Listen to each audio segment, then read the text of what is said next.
Jesse Ventura, thank you very much for joining us for your show. Our first question is from Linda Laughlin. She writes, I saw you have a new movie coming out. Are you interested in becoming a full-time actor? Yes and no. And I say that because I will take a part if it's interesting.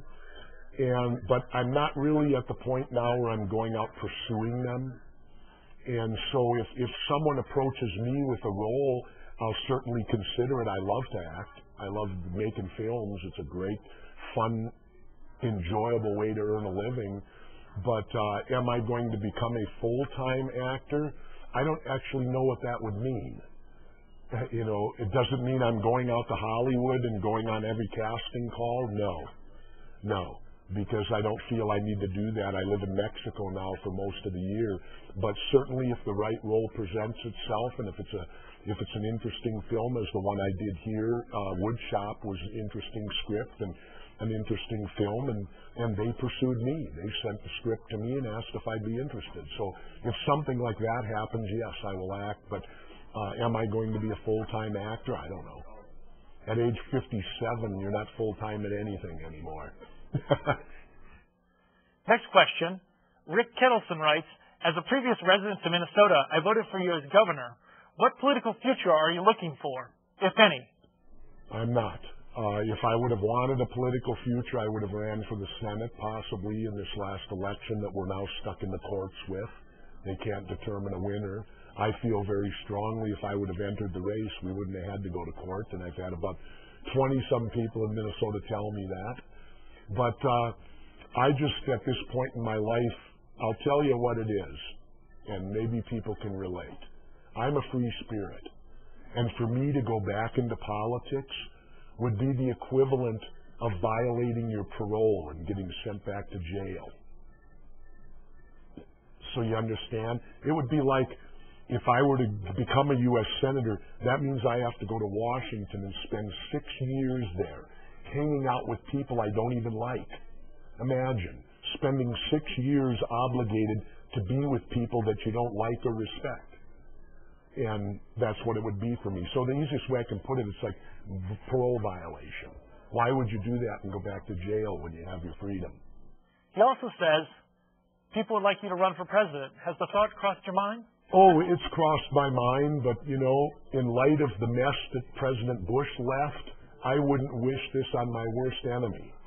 Because President Obama is going to deal for the next 4 to 8 years with cleaning up the mess that George Bush left. And George Bush has a record of that. If you look at his history, everywhere he's worked in life, he's left it a mess and left it for other people to clean up when he's done.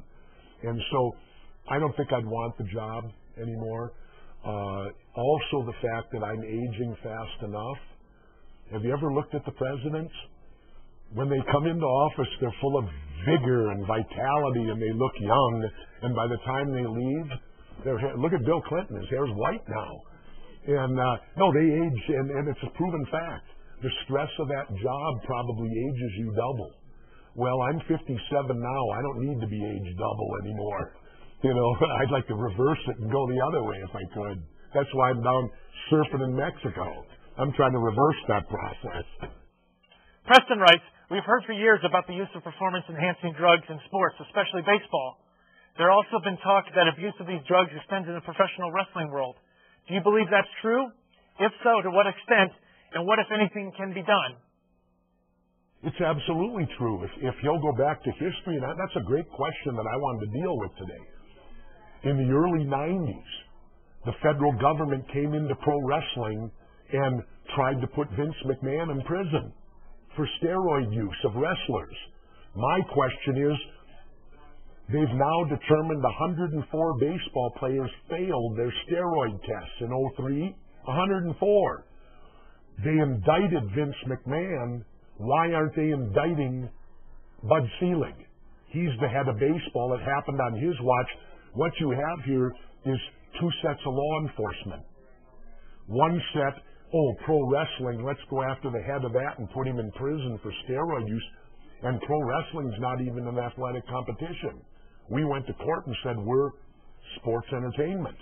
Here you have a legitimate athletic competition with 104 guys using illegal drugs, cheating, And where's the indictment of Bud Selig on this?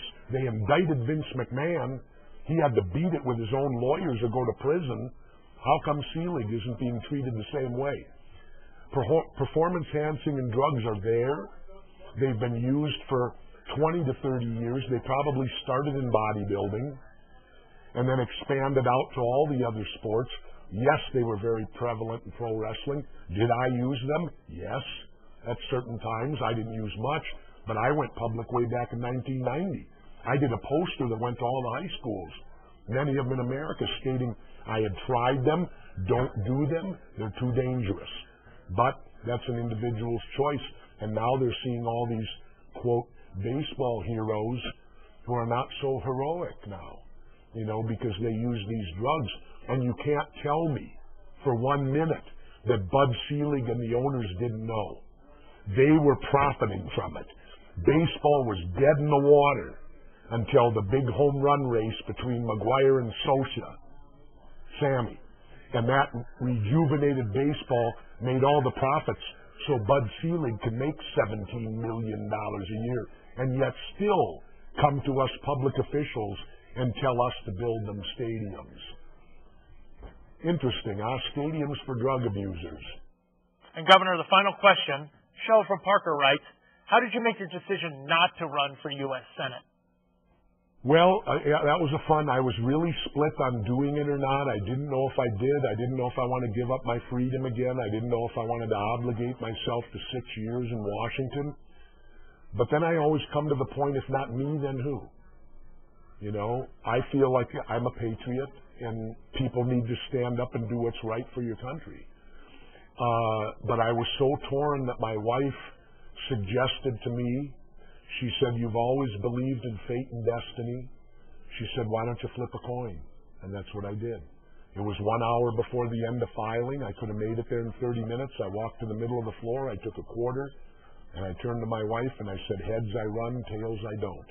And I flipped it up in the air, and it came down tails on the floor. And then my wife looked at me and says, do you want to go double or nothing? And I said no, because that destroys the whole of what we did. It means we weren't accepting what fate and destiny prevailed, and you're looking for another answer. I said, no, I'm not running, we're moving on. And we did. And I'm glad that I did.